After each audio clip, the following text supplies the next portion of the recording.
అబద్ధమని ఆ రైతులను అడిగితే చెప్తారు కదా, నీళ్ళు వచ్చింది నిజం. అదేవిధంగా ఆయకట్టుకు నీళ్లు రాలి. మరి మీరు కల్వకుర్తిలో, నెట్టంపాడులో, భీమాలో ఎందుకు ఇయ్యలే? గత తెలుగుదేశం కాంగ్రెస్ ప్రభుత్వాలు 15 ఏళ్లు సాగదీసి ప్రాజెక్టుల పేరు మార్చి పెండింగ్ ప్రాజెక్టులను పేరు పడ్డది. మీ హయాంలో ఈ 4 ప్రాజెక్టుల కింద కల్వకుర్తి, నెట్టంపాడు, భీమా, కోయిల్ సాగర్ లిఫ్ట్ 4 కింద కలిపి మీరు ఇచ్చిన ఆయకట్టు 27,300 ఎకరాలు. మేము వచ్చిన తర్వాత 6,36,700 ఎకరాలకు నీళ్ళు ఇచ్చాం. మరి ఇది ఆయకట్టు కాదా? 6 లక్షల ఎకరాలు కొత్తగా యాడ్ కాలేదా? మీరు కూడా చేయండి.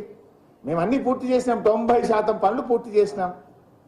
మీరు మిగతా బ్యాలెన్స్ వర్క్ చేస్తే కాలువల ద్వారా నీళ్ళు ఇవ్వచ్చు కదా. కానీ మీరు ఏదో ఇంత ఖర్చు పెట్టే 97,000 వచ్చింది అని ఒక దుష్ప్రచారం చేస్తున్నారు. ఇలా వరద కాలువ ఎంత అద్భుతమైంది. వరద కాలువ గతంలో 3 ఏళ్లు 4 ఏళ్లు చుక్క నీళ్లు లేక బండలు తేలినాయి. కానీ వరద కాలువను నిండు కుండలాగా మార్చి వరద కాలువ కింద 2 పక్కల ఇటు జగిత్యాల, కొరుట్ల, మెట్పల్లి, చొప్పదండి, కరీంనగర్, 4 అటు ఆర్మూరు, బాల్కొండ 4-5 నియోజకవర్గాలకు వరద కాలువ వరప్రదాయనైంది కాళేశ్వరం వల్ల. రివర్స్ పంపింగ్ పెట్టి వరద కాలువను నిండు కుండలాగా మార్చినాం. దాని ఫలితాలు కొన్ని వేల లక్షల ఎకరాల రైతులకు నీటి ఊటల ద్వారా ప్రత్యక్షంగా పరోక్షంగా వరద కాలువ ద్వారా మేలు జరిగింది. అదేవిధంగా మన అప్పర్ మానేరులో మొత్తం బండలు తేలినాయి, పగుళ్ళు పెట్టినాం, బీడుపడ్డ అప్పర్ మానేరు అడుగు చూసినాం. కానీ అలా అప్పర్ మానేరులో మండు టెండల్లో కూడా మత్తడి దుంకుతుందంటే కాళేశ్వరం వల్ల కాదా? పోయి అడుగుని ముస్తాబాద్ మండలంలో రైతులను అడిగితే అప్పర్ మానేరుకు వచ్చిన నీళ్ళు ఎక్కడి, గతంలో ఎందుకు రాలే, ఇప్పుడు ఎందుకు వచ్చినాయి అంటే కాళేశ్వరం ప్రాజెక్టుతో వచ్చినాయని అక్కడ రైతులు చెప్తారు కదా, నేను చెప్పడం కాదు కదా. అప్పర్ మానేరు, ముస్తాబాదు, గంభీరరావుపేట ప్రాంత రైతులను అడిగితే చెప్పరా నీళ్ళు ఎక్కడి నుంచి వచ్చినాయో? అది నిజం కాదా? అంటే ఇవన్నీ ఏదో దాచేస్తే మేము దాయగలుగుతామనేటువంటి రీతిలో ఒక దుష్ప్రచారాన్ని జరిపేటువంటి ప్రయత్నం కాంగ్రెస్ పార్టీ చేస్తూ ఉంది. అంటే ఒకటి కాళేశ్వరం ఫలితాలను ఒకవైపు త్రాగునీరు ఇచ్చాం, ఇంకొక వైపు సాగునీరు ఇచ్చాం. సాగునీరు 3 రకాలుగా ఇచ్చాం. డైరెక్ట్గా ఇచ్చాం, చెరువుల కింద ఇచ్చాం, స్థిరీకరణ ద్వారా ఇచ్చాం. కానీ దీన్ని చెప్పకుండా దాచేసే ప్రయత్నం చేస్తూ ఉన్నారు. కాళేశ్వరం అంటే ఒక మేడిగడ్డ మాత్రమే అన్నట్టు మొత్తం కాళేశ్వరం పోయింది అనేటువంటి ఒక దుష్ప్రచారానికి, ఏదో పార్లమెంట్ ఎన్నికలను దృష్టిలో పెట్టుకొని దుష్ప్రచారానికి పాల్పడతా ఉన్నారు.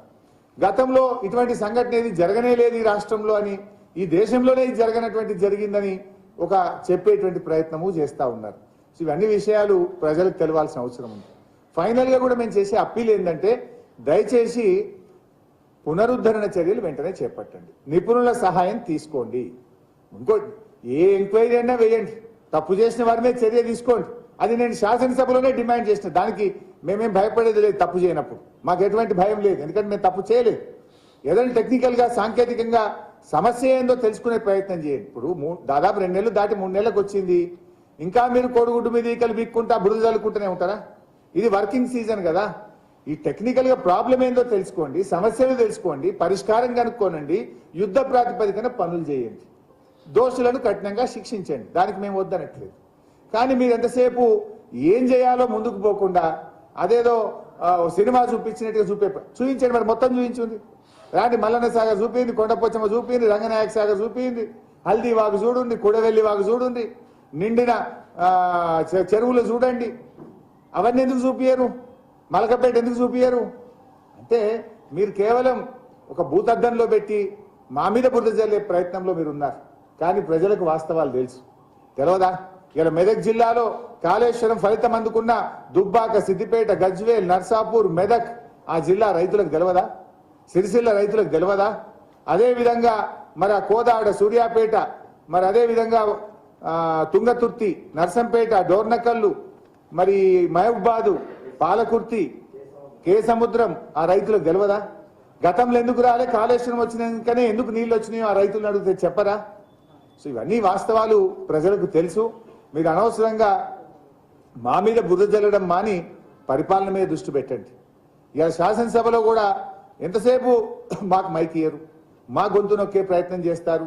మీరు ఇవాళ దయచేసి మీడియా మిత్రులను కూడా కోరుతున్నా, 39 మంది ఉన్న మాకెంత సమయం ఇచ్చారు, మిగతా పార్టీలకు ఎంత సమయం ఇచ్చారో ఒక్కసారి మీరు ఆలోచించండి. తీయండి, సభ రికార్డులు చూడండి. ఇవాళ గౌరవనీయులు పెద్దలు శ్రీహరి గారు మాట్లాడితే ఎన్నిసార్లు అడ్డం తలిగారు, ఎన్నిసార్లు ఆయన ఇబ్బంది పెట్టే ప్రయత్నం చేసినారు.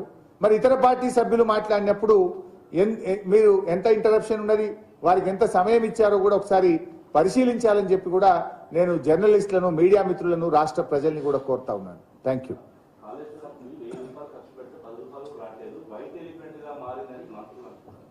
ఇప్పటిదాకా అదే చెప్పినా కదా బైసాబ్. ఇప్పుడు కాళేశ్వరం ఫలితాలు ఏందో చెప్పినా కదా. ఎన్ని జిల్లాలకు త్రాగునీరు వచ్చింది, ఎన్ని చెరువులు నిండినాయి, ఎంత మత్స్య సంపద పెరిగింది, ఎంత పంట పండింది. గతంలో రాష్ట్రంలో 94 లక్షల మెట్రిక్ టన్నుల వడ్లు పండితే ఇవాళ 3 కోట్ల మెట్రిక్ టన్నుల వడ్లు పండినాయి. మ్యాజిక్ చేస్తానో మంత్రం వేస్తానో పంట పండుతుందా? 3 కోట్ల మెట్రిక్ టన్నుల పంట ఎందుకు పండింది? వాళ్ళకి ఏమైందంటే మా ప్రభుత్వానికి మంచి పేరు వచ్చింది కనుక దాని మీద బుర్ర జల్లాలి, ఏదో ఒక రకంగా మాకు ఒక చెడ్డ పేరు తెచ్చి ప్రజల్లో అనుమానాలు కలిగించేటువంటి ఒక దుష్ప్రచారానికి వాళ్ళు పాల్పడతా ఉన్నారు. బట్ నిజం నిలకడ మీకు తెలుస్తుంది. ఇప్పుడు రేపు నీళ్లు రాలేదనుకో, ఇప్పుడేమో ఆల్రెడీ మేము రిజర్వాయర్లు నింపి పెట్టినాం కనుక నీళ్లు ఇప్పుడు యాసంగికి పోతున్నాయి, ఇబ్బంది లేదు. రేపు వచ్చే వానకాలం, వచ్చే యాసంగి నీళ్లు రాలేదనుకో, కేసీఆర్ ఉండగా నీళ్లు వచ్చినాయి ఇప్పుడు ఎందుకు వస్తలేవు అని ప్రజలు ఆలోచించారా? Thank you.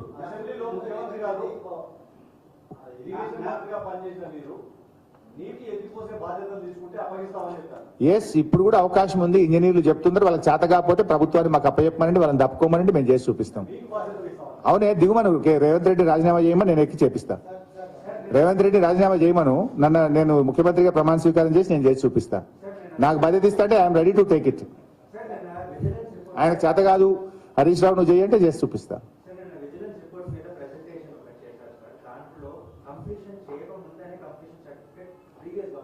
See, then I have to see the report. That's why I am telling you, whatever the action you want to take, you take. Whoever is responsible, you take the action. But రైతుల్ని ఇబ్బంది పెట్టకు, రైతులకు నష్టం కానీయకు, పునరుద్ధరణ చర్యలు చేయండి అంటున్నాం. You are at liberty to take action.